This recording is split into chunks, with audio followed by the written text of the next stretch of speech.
I'm sure you've seen it like I have. There's a lot of people that just don't understand this. And they would be like, why would someone pay for something digital, that you can't physically hold? Because that's what we're used to. And I always explain it to them. This is going back almost 3 years. I was asking a friend of mine, have you heard of this metaverse and NFTs? And he kind of said no, but actually then it kind of came around to him and he said to me, my son is 14. I said to him, we're going to bring you to the mall and we're going to buy you a new pair of trainers. And he said, no, Dad, can I have that money to spend on my avatar instead? And this was this light bulb moment for him. And, a little bit for me kind of realizing where this is going. And I've seen it so much now. Clearly the younger generation today have a very acute value for digital assets that, people my age and older don't really have. How do you tend to explain it to people that don't understand it as to why this is happening and where it's going into the future? So, bad luck for people who don't understand it yet. Like more than half of the world population now is like digital native, like they have been born with technology. It's been over 20 years now, 25 years. So they are entering the age where they are like young adults, decision makers. They start to work in companies. So they also influence the culture of those companies and what those users becoming customer want. Like digital natives, they don't have the same value system as they want. They don't dream of physical property, house, cars, or luxury products. They only dream about experience. And experience, there's nothing better than virtual product and video games that deliver the best kind of experience and joy and satisfaction. So when you buy virtual digital asset for your avatar, and more than 36% of users actually have bought content for their avatar in metaverses, emotes and fashion. It's only 9% of sales, but it already represents hundreds of millions of dollars of revenue for Fortnite, for example. So I'll let you imagine the potential. And you're right, most kids, they prefer to buy virtual content for their Roblox game and character, or even have virtual birthday party in Roblox, rather than at the physical local mall, etc. Why? Because they have more fun with their friends. They have better memories, more fun, and at the end of the day, reality, it doesn't matter if it's physical or virtual. The emotion we get, the feeling we get, they are real. People say they make better friends online than in physical world sometimes. And what brings them together at the end is the context, the experience, the celebrity. It's again the social. I love finally, it. That's absolutely incredible. It has value. So it's not lost. That father friend of yours that bought that pair of shoes, your kid, his kid could actually keep them, sell them, trade them with others. It's not sunk investment way. It's not sunk money. And I think as a parent, you should value that even more. I'm no longer wasting money on something I don't own. I'm investing on something he's going to be able to use and potentially reuse or resell afterwards. That is fascinating. I love it. And earlier you reminded me of something, and I'm sure you'll correct me, but didn't someone create a virtual Gucci handbag in the metaverse and sell it for more money than the real one sells in the store for? So I believe so. At the end of the day, what makes a digital content valuable? It's provenance and scarcity and utility. So you want to know who created it, how many of them are there, and how you can use it. And in terms of fashion, digital wearable, and so on, sometimes people will value more that there is only one copy in the world. It was created in 1998 by this creator, and there's no other way to get one around anymore. That's scarcity. Market price will define, if someone really truly wants it, they will put the price to own it, and either you sell or you don't. Typically, we've seen virtual houses actually sell for more than physical houses in the metaverse.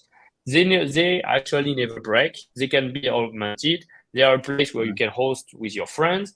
And if you spend more time online, maybe you will want to actually invest into a property that's easy to resell, to customize, to upgrade, and so on. But we also saw people spend on virtual avatars now in the region of thousands of dollars each. in their fashion and etc. We've seen, I think like it all makes sense once you understand that, well, virtual world is a place where you make your friendship, your job, your revenue, your activity as a creator or as a user. I love it. Yeah, that's really, really cool. Tell me about fidelity. I mean, the technology is rapidly advancing. You've got things like Unreal Engine. There's a lot of other metaverses out there that are building these more photorealistic style metaverses. Now, clearly, we have a lot of technological hurdles. The amount of concurrent users, using things like pixel streaming without going down that. But you've obviously chosen to stay at where you are, and let's face it, kids playing Roblox have proved that they don't care about it being photorealistic. Tell me a little bit about your thoughts and what you have planned for Sandbox. Well, that's a very good element, a very good question that you're asking. Like, photorealism is amazing. It looks great. It looks great in like theater movies, but it's not practically usable for creating at scale like a metaverse, which is accessible to 99% of people to create and runs on pretty much every device and etc. Like, technology doesn't allow that, skill set doesn't allow that. What I like about voxel, which is like those 3D pixel that people use to create in Sandbox, they are some sort of digital Legos. Anyone can use it without reading the usual manual. If you want to create like photorealistic and real kind of graphic, you have to learn mastering a software like Maya or 3D Studio Max for many years. And that's why like cinematic graphic movies cost hundreds of millions of dollars to build, to make. It's because like only very few skill set of people, high cost production and what. It doesn't work in the case of metaverse. Like, if you want to build faster world, like where anyone can become a creator from the younger kids to the adult, you have to be something much more flexible, and Voxel provide that. Plus, it runs on any device. It can be scaled up and down mathematically. That's, I think, something that's much more mainstream and tangible and deployable right now on the kind of device, mobile and desktop that we have, with the computing power we have. And it brings like anyone can be a creator without a barrier to entry, which is important. Sure. We don't want to, and as well, like, fun doesn't need good graphic. You're right in pointing that. I think like Lego has proven that it's cultural, it's global. The Lego movie was amazing. What people don't realize is Voxel is also like a form of expression that goes beyond Sandbox. It's present. Now it's present in music clip, in a book, magazine. It goes outside of the virtual world and people recognize it.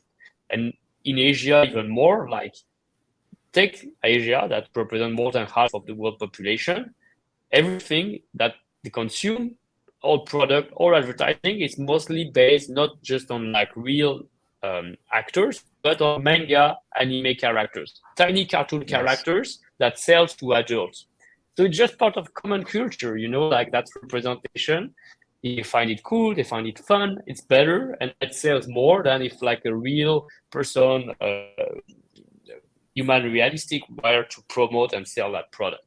So that the representation of cool and culture and what interests them, because it's so much surrounding them already that it doesn't need to be photorealistic. I think they understand, and the rest of the world will adapt to that progressively as well, into like, it doesn't need to be photorealistic to be fun. It doesn't need or to be the future. Absolutely. And